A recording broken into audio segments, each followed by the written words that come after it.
Welcome back to the Flow State Podcast. We are your hosts Monica Grohne. and Nora Candido.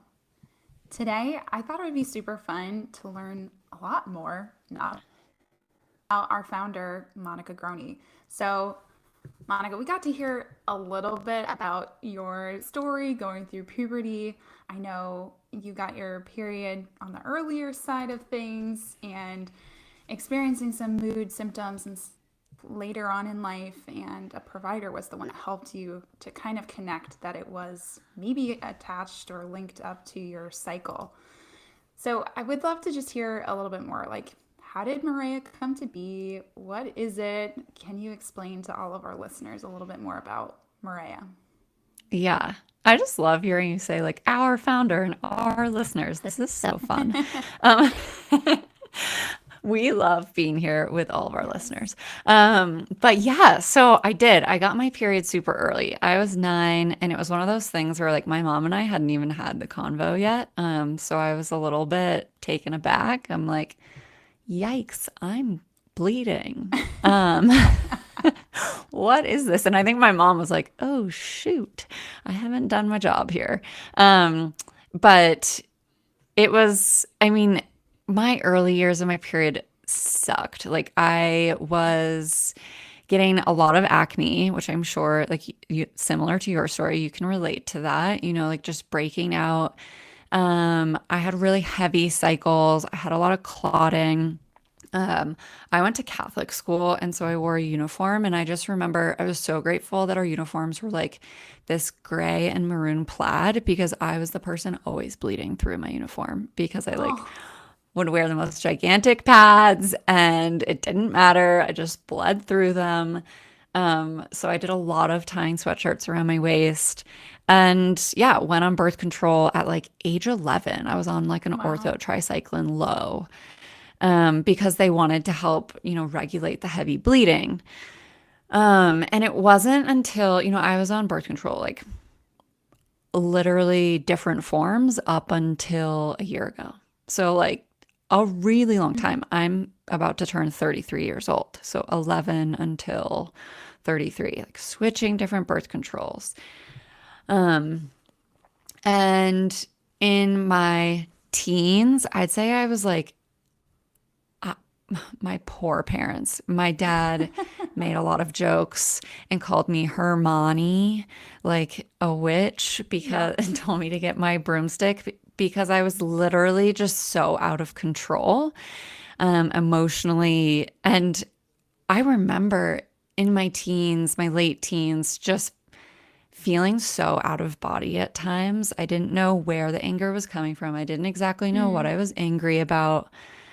And eventually, I mean, I felt like I learned to deal with it a little bit, but I'd still have these outbursts, and it continued to occur in my 20s. And yeah, like you said, it wasn't until I was like 26 years old, had been in a long-term relationship for over 3 years with my now husband. And it was just like, I don't know why I'm so angry or why I feel so non-motivated for a week out of every month. And really, to me, the best way I can describe it was manic. Like, Mm. I felt severely out of control. Um, and if from a place of just not being able to feel like myself, it was like someone else was holding the reins. And yeah, I mean, it took me going to my therapist and being like, all right, I figured it out. I'm bipolar. Like, this is my sitch. And so grateful that this therapist like knew what PMDD was and guided me to track my cycle. And even at the time I was on a Marina IUD, which like makes obviously tracking your cycle hard. Um, but I could on some level figure out like my cycle and where I was. And it was very evident that on a 25-ish day, recurring thing, I was experiencing these mood shifts. And we kind of went down the path of diagnosing PMDD. What was Um, it? What was it like, even just getting that diagnosis? Like, what kind of feelings, or I can only imagine. So I'm curious to know what that was kind of like in your body and your mind. Yeah, I think the diagnosis and I mean, one thing I do want to say, like for anyone listening who thinks they have PMDD or has PMDD, like diagnosis it does not become part of your identity. And I know that we claim ourselves as like PMDD warriors, or if you have PCOS warriors, or like endo warrior, whatever it Mm-hmm. is.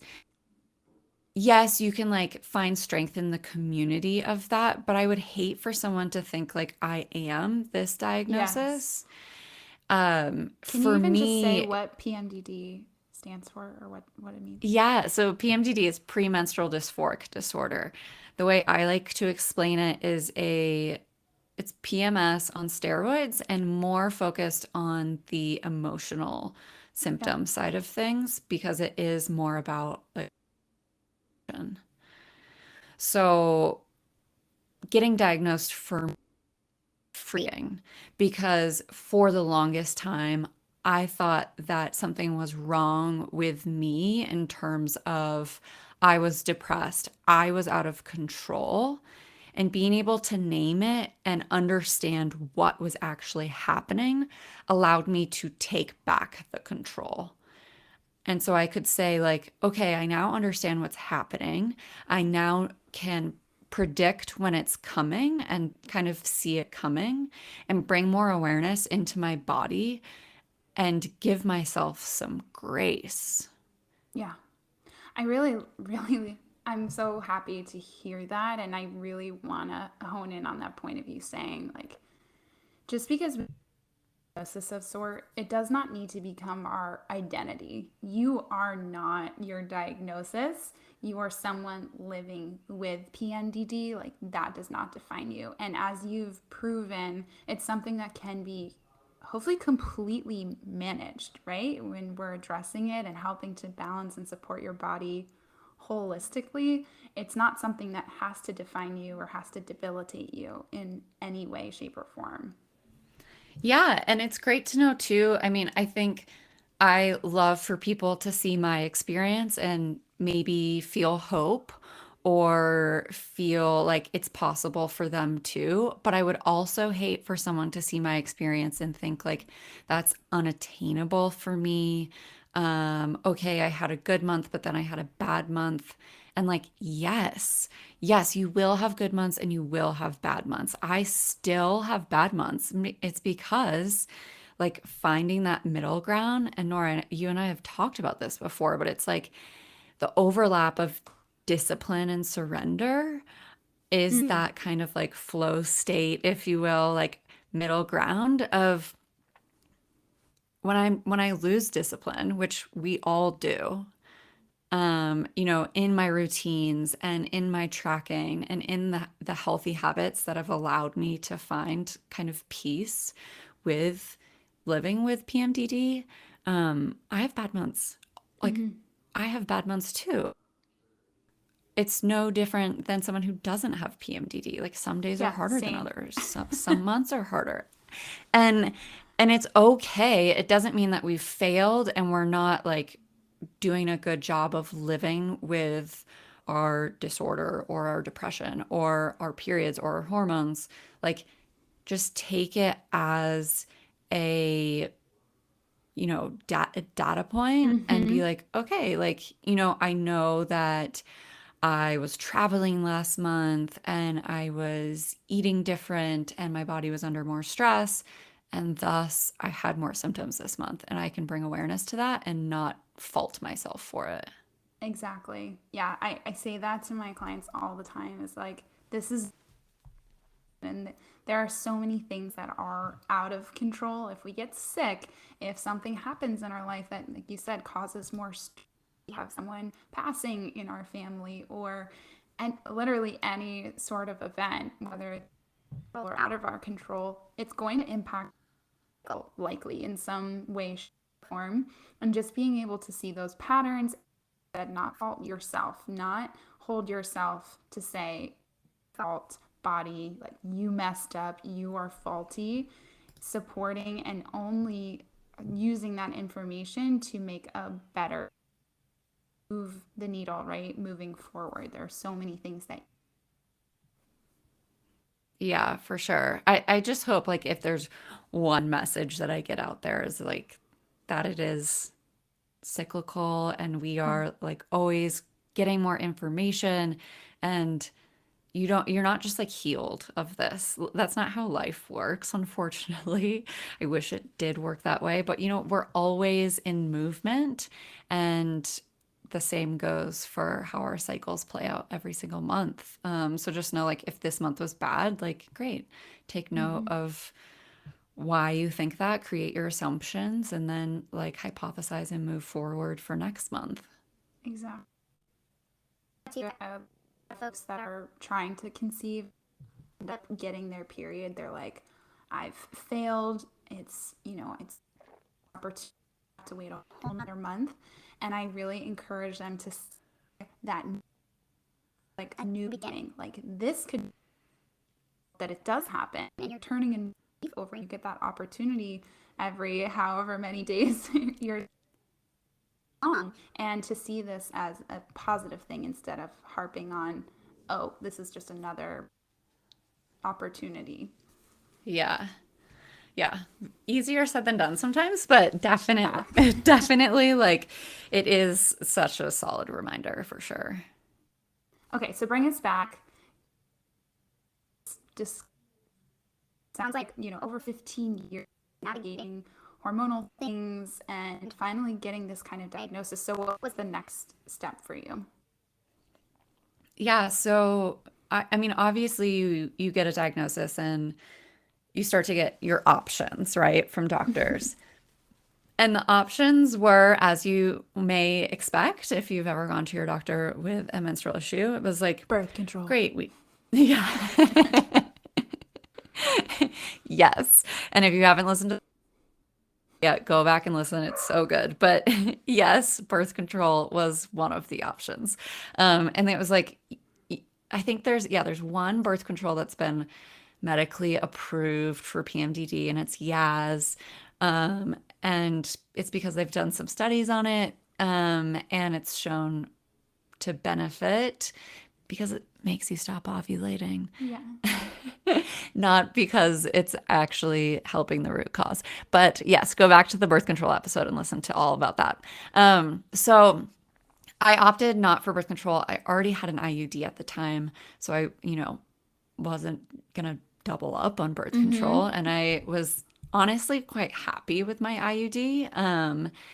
And so my other option was SSRIs, or more commonly known as antidepressants, which to me I was just like, okay. And the suggestion was to cyclically take SSRIs, so only take them for like 10 days around my period.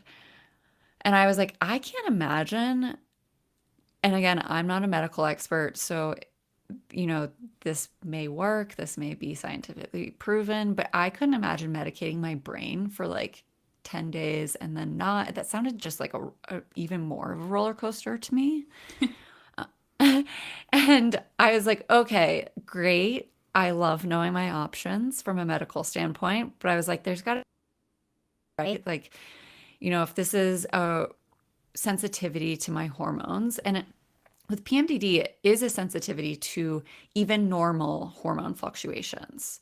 So your hormones could be perfectly in balance and you could still experience symptoms. But I was like, it's unlikely that my hormones are perfectly balanced. There's probably still room for improvement with like general wellness. Overall, I'm like a relatively healthy person. I exercise often, I eat really well, but there was a lot of cleaning up to do that could still be done. And my nurse practitioner at the time, who like she's an NP, but she's my OB/GYN basically. Like she is my lady doctor. Um, she's like, I have some patients with PMDD, and she'd worked with a naturopath and to help provide some supplementing options to these people. So she sent me home with a list of supplements and was like, just give it a try. Like at the end of the day, this isn't going to be harmful.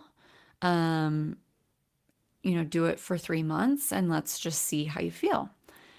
So I like sprinted out to our like local whole grocer or whatever and just like bought, I think I remember ringing up and it being like over $200. And I was like, Wow. whew, like, okay. And I'm obviously like trying to buy, like good quality and really looking into, she gave me like nutrients, their form, and a certain quantity. But the only way to get that high of a dose in those forms was like buying each little thing individually.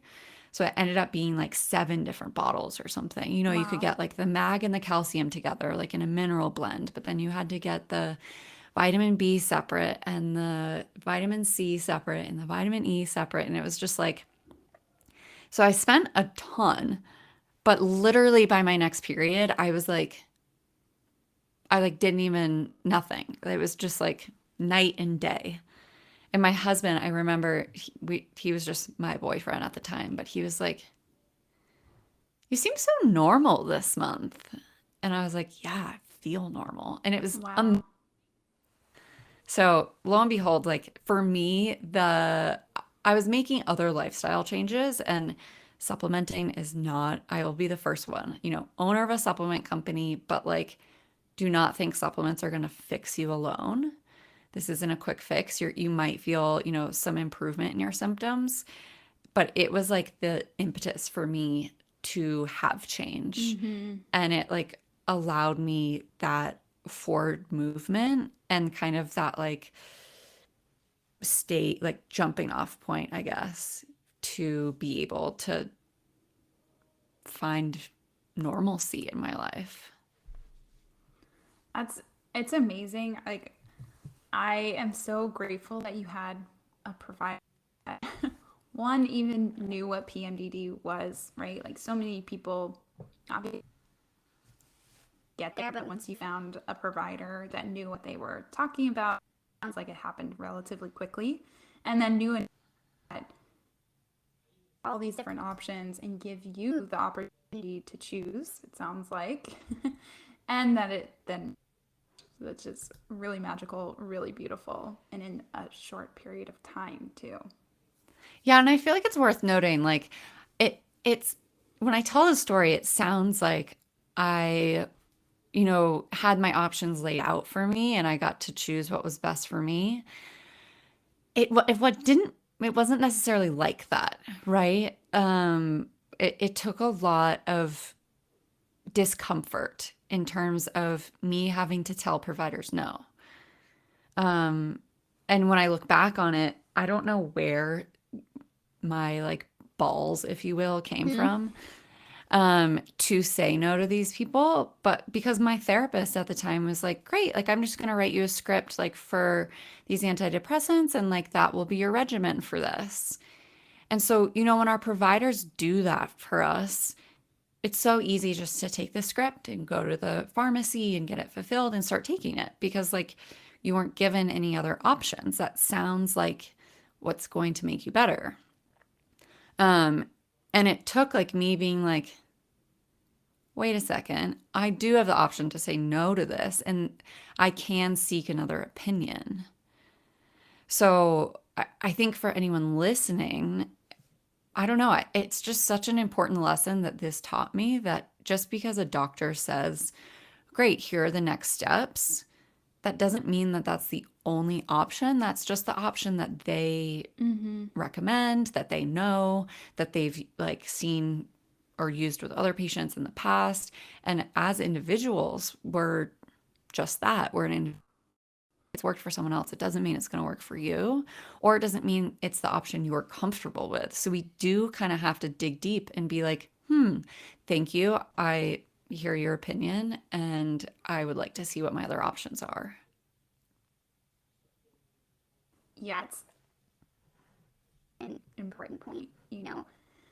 Not everyone will make time to look into all of those different things, but that's where like being your own health advocate is an extremely important piece of the healing journey.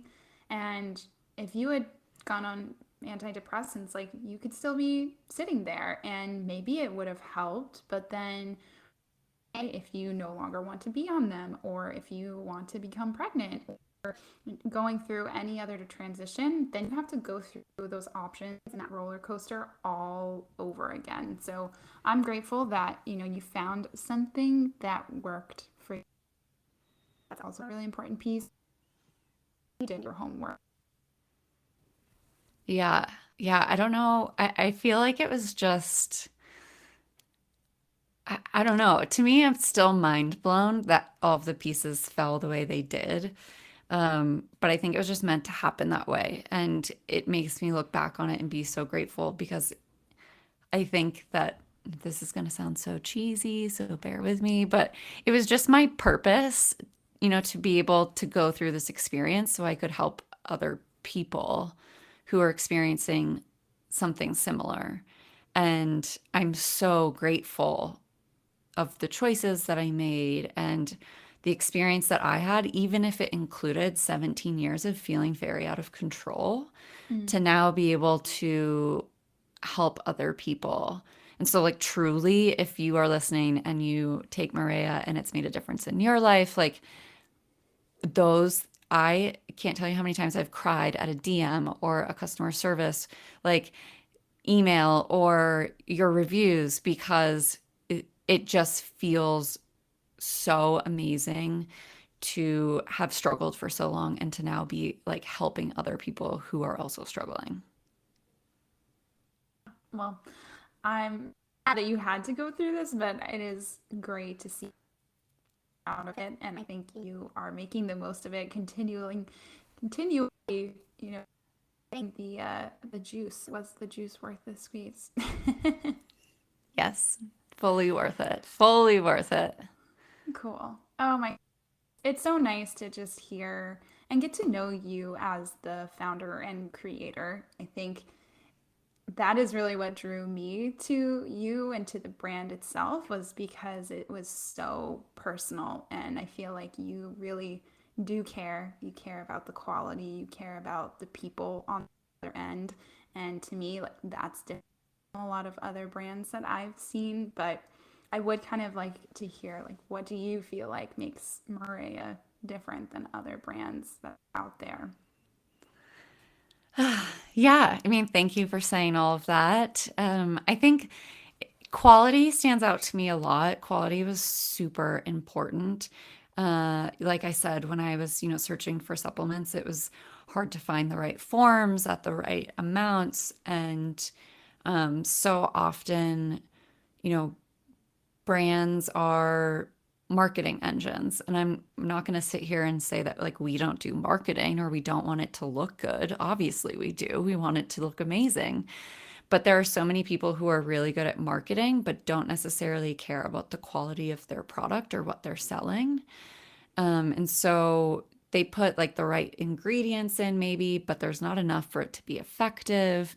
There's added sugars, things like that. And like, that's just not going to work. It might, create some small benefits or it might create a mindset shift. But I really wanted to create something that was truly effective, that could be backed up by science, and bring community together. Like Mm-hmm. before I decided to launch a product brand, I was like, great, like, do I go back to school and like learn more about nutrition and be able to create community from a like influencer standpoint, and just be able to share what I experienced? Like maybe I would have become a health coach. I don't know. Um, but I really wanted community and I really wanted a place where people could go and be like, I'm dealing with this. Like, does anyone else relate? Or, hey, I have a question that I'm uncomfortable asking my parents or my teacher or my older sister. Um, or like, I mean, I was in my mid 20s. Like, who could I go and ask, Or maybe I can't stand up to my doctor and tell them I don't want to be on birth control. And they keep being like, Mm-hmm. wanted to create that space where I really felt like what's going on, but I need to ask someone and I just need like to feel like people get what I'm experiencing. So it was about community, it was about quality, and there's so many other things, but I really think that is really what makes us different. I totally agree with that. Being on the consumer side of it, taking it, it's delicious too. For me, a lot of other multivitamins have made me extremely nauseous, and this one doesn't bother me. You're also drinking water when you're taking it, so for a lot of my clients, it's like an added little benefit too. So those are a few things that I really like about it, into what you mentioned. But although most people think it is a name, it is not. How did you come up with the name Marea? Yeah, I get that a lot. People will email me, Dear Marea. "Hi, Marea," and I'm like, very close, but no, my name is Monica. um, so the name, I actually have a YouTube video on this. When I started building Marea, I like documented some of the YouTube, um, which I love YouTube. I've started posting again. It's really fun. But um, the name was really challenging for me, and I wanted it to be sound like a strong, figure and have it be like somewhat feminine, but obscure, like not like uh, just a common name. Um, and there were so many funny names. I found my notebook when I was trying to pick out a name the other day, and there was like so many things. For the longest time when we were in development, I just called it the bitch switch. Um, I love that so much. so that's the down low secret name of Marea is the bitch switch. Um, but my husband knows Spanish, spoke Spanish, has like speaks fluent Spanish, and he was like, "What about the name Marea?" He's like, in Spanish, that means tide. And obviously, like tides and moon cycles, all relate back to menstrual cycles. Um, and I just loved it. It wasn't an English word, but it did sound like a name. I liked the way it looked. I don't know, just it was like an immediate, like, great, done. Love that. When you know, you know. You know. So, what are some of those long term hopes or things that you have for the company as a whole? Yeah. Basically, the thing that I have like plastered in my mind that I meditate on, that I envision is just having helped over 1 million women feel better, have better relationships with their cycles, feel confident, and just find balance. So it's that like just, and I mean, maybe someday it'll be like 5 million, but right now it's just like, I want to help 1 million. That's great goal, desire, whatever you want to call it. And I think it's on your way. And it's so cool to be a part of it. Yeah. All right, so let's wrap it up. It's been so fun learning more and more about you. But before we let's do a fun little lightning round. You did this for me during my episode and learning a little bit more about me, but I would love to hear, is there a book for you that changed your life? Um, so many of mine are probably like more like business books. But the book that stands out to me is Compound Effect. And it's all just about like the things we do compound over time. And it's so true, right? Like for me, having, been an athlete and active my whole life, I feel like just that has compounded in my life. And now I'm seeing it with mindset and things that I do towards my business of like, you know, doing one simple thing daily. After a year, it truly does make a difference. And so often we think that, the way to the top is quick, or we see other people, becoming influencers really quick or doing whatever. Mm-hmm. Um, Overnight success is not real. It like takes time and you just have to keep doing the small things. I love that. Your favorite way to de-stress? Running. For sure. I even notice like when I'm super tired, I'm like, okay, I'm just going to put my shoes on and go for 10 minutes. And that 10 minutes like always turns into at least 30 because once I'm running, my mind just clears and it feels so good. And especially if my dog's with me because the joy that she has from running, it just like, I don't know, it's like osmosis. I'm like, oh, I feel so much better. Just look at how happy the dog is. It makes me so happy. It's like such a nice, innocent picture. Yeah. Okay. Do you prefer your morning routine or your Uh, it's a hard one, but I would say I'm more like morning routine esque. I definitely lately I've been waking up earlier, which is nice. And I've been like reading in the morning and just having a lot of quiet time. I'm a big journaler, so I'll do that in the morning as well. And then I just love like warm water on my face in the morning. mm, That always feels really good. So definitely, I'd say morning. cool. And lastly, meal to cook? This one is so hard. Okay, I'll just say what it has been my favorite lately. I love bolognese. I like love pasta. And we did a garden this year and we had amazing carrots. And so I'll make this like carrot bolognese. It's Yum. so good. It's so good. And instead of like a lot of bolognese has cream in it, but instead of cream, I've been using coconut milk and it's Mm, really, really good. I'll have to post it on my Instagram or something. And then there's also this kale sweet potato salad that I've been making. Posted it in the Flow State community, but it's a half-baked harvest recipe and it's so good. nice. I would definitely eat the bolognese recipe, please. Yeah. Okay. Maybe I'll make it tonight.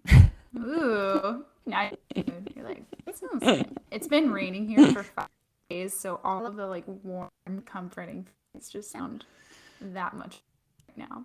Yeah, it's fall. I mean, I feel like just Yeah, like a little crisp in the air, and I'm like, super warm foods. I want soups and stews and like yum. so good. That's also really good for our body too, acknowledging that change in season. Well, Yeah, this it's so good. super super fun episode. Again, really appreciate and love getting to learn more about.